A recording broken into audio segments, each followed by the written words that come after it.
pessoal, tudo bem? Meu nome é Jennifer, eu sou terapeuta ocupacional, sou formada pela Universidade Federal do Paraná, tenho a certificação em integração sensorial de ERS, também tenho a pós-graduação em integração sensorial, tenho formação em desenvolvimento infantil, dificuldades alimentares, entre outras áreas aí para tornar a vida da criança mais independente possível, certo? Nesse vídeo eu quero falar um pouquinho sobre as nossas metas terapêuticas, né? Como que a gente consegue elaborar um plano terapêutico com metas alcançáveis e ainda assim respeitar as demandas das famílias, né? Porque às vezes a gente recebe uma família que nos traz muitas demandas e a gente se encontra ali em uma situação um pouco delicada, que a gente sabe que é difícil, né? Atingir todas as demandas dentro do tempo que a gente tem, respeitando ali as limitações, dificuldades da criança e todo o contexto. Então, pensando nisso, eu elaborei esse tema, né, pra gente conversar a respeito disso. Primeiro ponto, né, pra gente ter uma boa intervenção, boas metas terapêuticas, a gente precisa realizar um processo de avaliação eficaz. Então, a gente precisa realizar essa coleta de dados, entender a fundo o que o paciente precisa, quais são as queixas funcionais que a família nos traz. Claro, né, eu tô falando aí pensando num público infanto-juvenil, né, mas a gente pode colocar essa mesma demanda, esse mesmo discurso que eu faço hoje para outros públicos, né, então ali na atenção ao idoso, saúde hospitalar, contexto escolar, diversas áreas, a gente vai aplicar a mesma forma, né? A gente precisa avaliar muito bem esse paciente, cliente, usuário, para que a gente compreenda todas as necessidades dessa pessoa, todas as dificuldades, potencialidades também. A gente precisa entender o contexto em que ela vive, né? E tudo aquilo que ela deseja para si. Entendendo tudo isso, né? Claro, ali a gente vai escolher as avaliações que mais se aplicam a cada caso, mas a partir do momento que a gente consegue compreender esse contexto, essa demanda subjetiva daquela pessoa, então a gente consegue começar a delinear, né, metas terapêuticas, objetivos alcançáveis para aquela pessoa. Para esse vídeo, eu resolvi trazer aqui um caso, né, para a gente conseguir visualizar a forma como eu costumo fazer por aqui. Então, eu vou ler para vocês. Esse caso é o caso do paciente LB, de 5 anos. Ele frequenta a pré-escola. Ele mora em um apartamento com os pais e um irmão mais velho. E né, eu gosto muito de coletar interesses dessa pessoa, então é legal aí no campo de vocês que vocês comecem a ver quais são as potencialidades dessa pessoa. Então, o que ela gosta de fazer, o que ela anseia, quais são os objetivos de vida dessa pessoa. No meu caso aqui é uma criança de 5 anos, né? Então ela gosta de brincar de bola, de carrinho, de esconder, de correr e de explorar, pular e dançar, né? E as queixas que a família traz na anamnese são que tem dificuldade de brincar ali com os colegas na escola, não consegue permanecer nas brincadeiras de roda, né? Não mastiga os alimentos corretamente, não consegue lavar as partes do corpo, né, tomar um banho, e nem os cabelos. No momento da refeição, precisa usar o tablet, então tem dificuldade aí na alimentação, né, precisa de um distrator, tem dificuldade em aceitar os alimentos novos e tem uma preferência forte por comidas crocantes. Salgadinhos, torradas, a gente percebe também que é uma predominância ali de comidas claras. O que a gente consegue perceber nesse caso, né? Quando a gente vai lendo ali já desde a anamnese, claro que a gente vai coletar dados também das outras avaliações, mas eu não quis citar aqui para não ficar muito específico, né? Mas a gente pode se basear aí nesse caso, mas tentando imaginar a aplicabilidade em outros contextos, como o contexto hospitalar, enfim, que a gente já comentou, né? Quando eu vou lendo as queixas, vou lendo ali as dificuldades, as potencialidades dessa pessoa, desse cliente, eu já começo a ligar vários sinaizinhos de alerta, né? Então, quando a mãe fala ali sobre essa questão da criança não gostar de brincar com outras crianças, né? Ela comenta ali na anamnese também que a criança empurra muito, né, as outras crianças.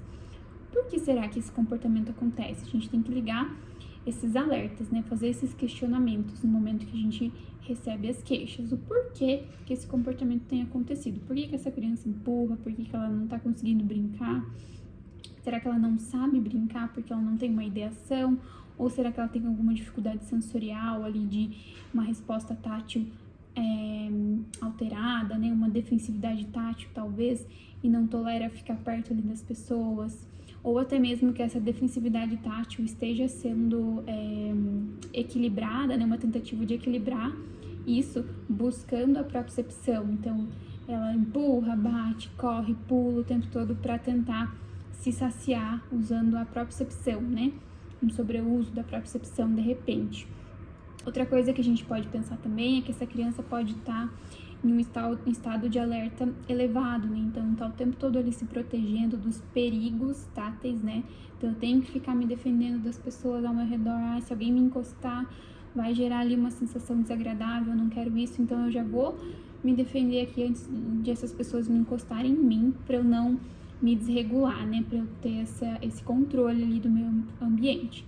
Outra coisa que eu também penso, né, que pode ter, de repente, ali uma hiporresposta vestibular, né? Então, essa busca constante por movimento pode ser por conta de um mau processamento desse sistema vestibular. E aí ela tá o tempo todo buscando ali estímulo vestibular intenso, né? Para justamente se perceber ali nesse espaço. Outra questão ali que a mãe traz, né, que essa criança não consegue permanecer nas brincadeiras de roda. Aí a defensividade tátil para mim fica evidente, né, porque aí brincadeira de roda, a gente tá ali muito próximo de outra criança, então vai ter esse contato de pele, talvez vai ter que pegar na mão.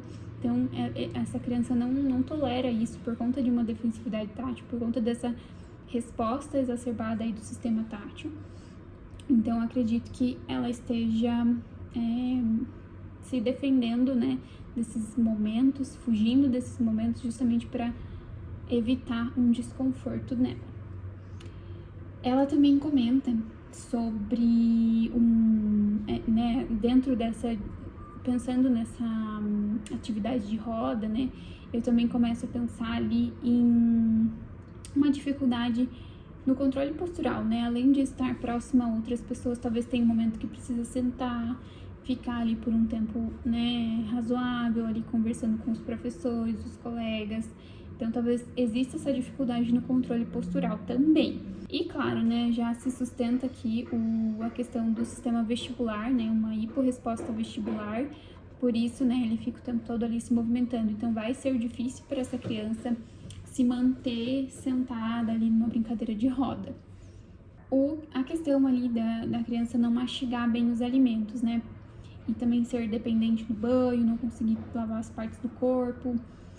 A gente começa a pensar, então, né, além de dificuldades ali que a gente já comentou, né, de defensividade tátil e hiporresposta vestibular, também em uma questão de praxis, né?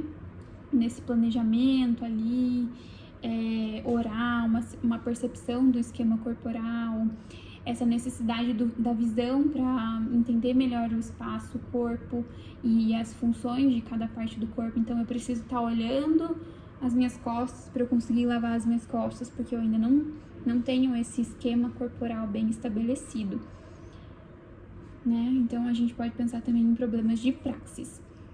E a questão da mastigação ali, né? Então, essa praxis oral, como é que tá essa praxis oral? Será que tá boa? Será que tá ruim? Será que é só uma questão sensorial tátil ali, intraoral? Ou também existe uma habilidade motora na mastigação que tá difícil, né? Que ele não consegue planejar esses movimentos e por isso problemas ali de praxis oral. Pensando, né, juntando todos esses aspectos que a gente comenta, será que talvez não se encaixaria numa somatodispraxia, né? Entendendo ali a questão de controle postural, planejamento motor, consciência corporal. Então, a gente vai fazendo vários serás aí para que no final a gente consiga juntar as pecinhas do quebra-cabeça e formar de fato uma hipótese terapêutica. Outra questão que aparece, né, é que a criança ela morde a escova de dentes. Então, provavelmente tem ali, né, uma busca proprioceptiva intraoral, uma dificuldade ali na praxis, né? E aí, em conjunto com essa defensividade tátil, né? Ou será que é só um pobre planejamento motor oral? Então, a gente vai, né, criando esses porquês, será que aquilo ou aquilo outro, né? Pra gente começar a pensar e definir, de fato, esse padrão dessa criança, né? Também aparece ali que é uma criança que não permanece sentado à mesa, né? Precisa do distrator. Por que será isso, né? Uma coisa a gente já sabe, uma criança hiporresponsiva no sistema vestibular. Então, vai precisar de movimento, vai querer movimento, né? Então, vai ser difícil para ela realmente ficar sentado ali no momento da refeição. E também a defensividade tátil, né? Que vai estar ali com outros familiares na mesa, então vai ter essa dificuldade, essa resistência para permanecer ali perto de outras pessoas e ter esse medo de alguém encostar, né? Ou algum alimento que ele não gosta muito, acabar encostando ou sentindo o cheiro, né, desse alimento. Então, isso pode gerar, sim, uma fuga ali no momento da alimentação. Quando a gente vê ali que ele tem uma preferência por alimentos crocantes, eu começo a pensar que isso deve ser por conta de uma busca proprioceptiva intraoral, né? Então, essa crocância que dá essa informação tátil dentro da boca, que estimula o controle, né? A modulação sensorial por conta dessa parte mais proprioceptiva, o planejamento motor oral também que não tá legal, então precisa de muita informação para ele entender que tem alguma coisa dentro da boca, então mastigar. Ok? O que sustenta também a nossa teoria lá de cima, que a gente estava comentando sobre a criança não conseguir morder, não conseguir escovar os dentes e ficar mordendo a escova de dentes, né? Então ele precisa dessa sensação tátil ali intraoral para se manter regulado e atento à situação, ou até mesmo que isso gere um prazer ali no momento, né, da escovação, que dê para ele algum sentido para aquela atividade. Mas e aí, né? A gente viu tudo isso, a gente criou aí várias hipóteses, mas e agora? O que a gente faz em cima de tudo isso? Primeira coisa, né? Surgiu aí demanda motora, demanda de musculatura orofacial, que você suspeita de que possa ser uma dificuldade na mastigação, dificuldade de percepção intraoral, encaminha para um fonoaudiólogo para avaliar isso a fundo, né? Que é a especialidade do fono. Então, para a gente ter certeza disso, precisa trabalhar com outros profissionais, isso é bem importante. Em segundo lugar, a gente precisa, eu gosto muito de fazer isso, né, e oriento que vocês façam também, independente do contexto que vocês atuem, utilizem uma avaliação padronizada para mensurar os objetivos que serão traçados no plano terapêutico de vocês, tá? Eu gosto muito de utilizar a COPM, se vocês não conhecem, eu posso até deixar o link aqui dela para vocês baixarem, mas eu acho muito legal porque é uma comunicação entre a pessoa, né, que você está atendendo ou um familiar, para descobrir quais são as atividades mais relevantes e importantes para essa pessoa, e a gente consegue delimitar ali a partir de uma satisfação, de desempenho, o quanto que isso vai gerar. Ali a gente faz uma notinha no final para depois comparar depois de um certo período e ver o quanto a gente avançou. Isso é bem legal. Depois que a gente conseguiu coletar essas atividades que a pessoa quer fazer, deseja realizar, a gente vai começar a entender e a pensar, né, sobre aquela atividade, quais habilidades que eu preciso desenvolver nessa pessoa para então atingir aquele objetivo final que ela deseja. Digamos que o objetivo final seja dirigir, né? O que a gente vai precisar fazer para conseguir atingir aquele objetivo final? Existem várias etapas, várias habilidades que a gente vai precisar trabalhar, desenvolvendo ali vários aspectos para que então ela seja capaz de atingir aquele objetivo final. Não é interessante que a gente... claro, né? Eu acho que assim, cada um trabalha de uma forma. Eu gosto muito de trabalhar seguindo o bottom-up, né? De baixo para cima. Então a gente começa ali fazendo as habilidades para então chegar no objetivo maior. Tem gente que já começa pelo objetivo maior e vai depois trabalhando as outras, né, em conjunto ali. Eu prefiro trabalhar dessa forma, né? Trabalho ali as habilidades necessárias, habilidades de base, para então chegar no objetivo maior. assim tem funcionado aqui pra mim. Depois, então, que a gente estabeleceu essas habilidades de base, a gente vai precisar pensar em como que a gente vai atingir essas habilidades de base, o que que a gente vai utilizar de meio, de fim, para atingir esse objetivo, né? Então, é muito importante nesse momento que a gente leve em consideração os interesses dessa pessoa. A pessoa gosta de Fórmula 1. Opa, vamos usar isso a nosso favor então. A gente pode usar essa temática, né? Eu trabalho com criança, então é impossível não pensar em coisas lúdicas, coisas que sejam do interesse da criança, né? Eu gosto muito de pensar dessa forma. Porque, querendo ou não, quando é algo que a gente se interessa, é muito mais prazeroso. E quando é prazeroso, o nosso cérebro capta melhor a informação e a gente aprende mais rápido. Bem importante também que a gente sempre esteja alinhado com os familiares, então alinhar as expectativas, entender que existe esse processo, que a gente não vai direto escovar os dentes, né? A gente precisa trabalhar as habilidades de base ali. Quando a criança estiver mais preparada e pronta para isso, a gente passa para a atividade em si, né? Ir lá no banheiro, escovar os dentes, fazer o treino propriamente dito. Mas a gente precisa deixar isso bem claro para a família, porque às vezes eles chegam muito ansiosos, né? Querem um resultado assim para ontem, mas não é assim que funciona. A gente até pode, né, atropelar ali um pouquinho e dar uma corrida, mas eu não gosto, porque a gente acaba atrapalhando o processo, né? Outra coisa, né, que a gente precisa ter muito cuidado é a criança, a pessoa, né, o seu cliente vem na sua clínica, no seu atendimento, uma vez por semana. E você colocou no plano terapêutico 7 objetivos.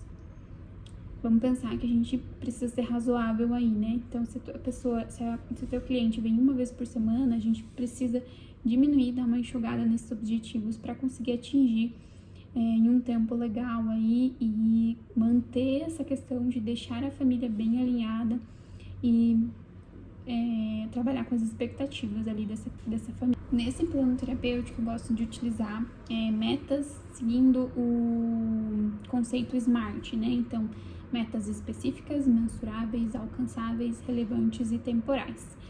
E também utilizo uma pontuação para a gente conseguir tornar isso mais visível e didático para a família, para elas entenderem, olha, a gente tá caminhando, olha só aqui como é que tava no começo, como que tá agora, então a gente já caminhou. Porque a gente tem um problema, um sério problema, eu acho que isso é geral, tá? Eu também faço isso, você também deve fazer isso e todo mundo faz. De a gente querer tudo pra ontem, né? Que é tudo muito rápido e... eu quero que 2026 seja um ano muito produtivo, tô em janeiro e ainda não comecei a fazer academia, ou então não comecei a me alimentar melhor, não tô me alimentando melhor todos os dias, mas 2 dias da semana eu tô conseguindo. Opa, então é melhor do que nada. Então você já caminhou um pouquinho. Eu acho que isso é legal a gente utilizar as métricas, né, essas avaliações, essas etapas mais sistematizadas para a gente conseguir, de fato, mostrar isso visivelmente para as famílias, para os pacientes e para os seus clientes aí, ok? Para fazer isso, eu utilizo a escala GAS. Também vou deixar o link aqui para vocês darem uma lida, uma olhadinha como que funciona. Mas ela funciona muito bem para mim. Então, eu vou dar um exemplo aqui para vocês, né? Vamos pensar em um objetivo final aqui que seja favorecer o brincar de uma criança, aumentar o repertório lúdico. E para atingir isso, eu vou utilizar, né, o conceito SMART ali e vou utilizar também a escala GAS. Então, dentro da escala GAS, a gente tem 5 marcadores ali, né? Que é o -2, -1, 0, 1 e 2. O -2 é sempre onde a criança começa. Então, por exemplo, nesse objetivo aqui, a minha criança ela não se interessa por brinquedo nenhum, ela corre sem função pela sala. Esse é o -2, então ela não brinca ainda. Uma criança provavelmente que tem uma dispraxia, né, uma dificuldade sensorial ali, de modulação. Então, claro, a gente vai trabalhar primeiro essas habilidades de base, né, ali em conjunto, para então a gente conseguir atingir o objetivo de favorecer o brincar e aumentar o repertório lúdico, que é o objetivo que a família me traz. No -1, então, eu vou colocar como meta, né, que a criança consiga olhar para esse brinquedo pelo período ali de 10 segundos e, de repente, pegar ou arremessar ou chutar, né, pode ser uma interação inicial com esse objeto. no 0, né, que é a média ali, né, que de repente pode ser o objetivo que você consiga atingir no início das sessões, que seria então pegar esse brinquedo com intenção e entregar para o terapeuta. Traz aqui para ti o carrinho, né, dele consegue, talvez ele não consiga seguir um direcionamento verbal, mas você pode ir lá e mostrar primeiro ele fazer, ou então de repente que ele faça só para tirar do caminho, né, mas isso aconteceu, né, por 10 segundos. O 1, né, seria empilhar o brinquedo com ajuda mão sobre mão. Então, você pode utilizar também essa ajuda física para auxiliar a criança a aprender uma nova função. Pode a gente pegar um tablado, uns encaixes, alguma coisinha que dê para empilhar e estimular com que ela faça isso também por 10 segundos. Opa, a gente já evoluiu ali para o nível 1. Nível 2 seria empilhar um brinquedo e permanecer empilhando ali por 20 segundos. Então, a gente desenvolveu uma habilidade, agora a gente aumentou o tempo. Daí chegou no nível 2, certo? Então, veja que a gente saiu lá no -2, onde a criança simplesmente só corria pela sala sem função nenhuma. E agora a gente está no 2, positivo, no qual ela consegue empilhar os objetos por um tempo maior, certo? Tenho aqui vários exemplos, mas vou deixar só nesse. E o que eu gosto desse GAS, né? Eu acho que dessa forma a gente consegue tornar o processo mais visível para as famílias, né? Para os responsáveis, os pacientes, os clientes. E diminui essa sensação, né? Tanto de nós como terapeutas, quanto da família, né? De, meu Deus, estou fazendo e não estou evoluindo. Sim, nós estamos evoluindo. Mas as evoluções, elas vêm por um passinho de tartaruga ali, né? Devagar. Algumas crianças vão mais rápidas, outras menos. E faz parte, é assim mesmo que funciona. O importante é que a gente deixe isso bem claro para essa família e para nós também como terapeutas. Porque um terapeuta desmotivado, meu amigo, complicado, viu? Então a gente precisa ter essas métricas aí para nos ajudar e também para servir de forma didática ali, para a gente ensinar e mostrar para os familiares que a gente está conseguindo sim evoluir, ok? Eu espero que esse vídeo tenha ajudado você, né? Que de alguma forma você possa começar a melhorar, né? A mudar ali o que tiver ao seu alcance. E eu vou deixar aqui os links para que você possa estar tendo acesso a esses materiais, lendo um pouquinho melhor, entendendo um pouquinho melhor. E se tiver alguma dúvida também, algum questionamento, pode deixar aqui nos comentários que eu vou adorar ver e poder ajudar vocês.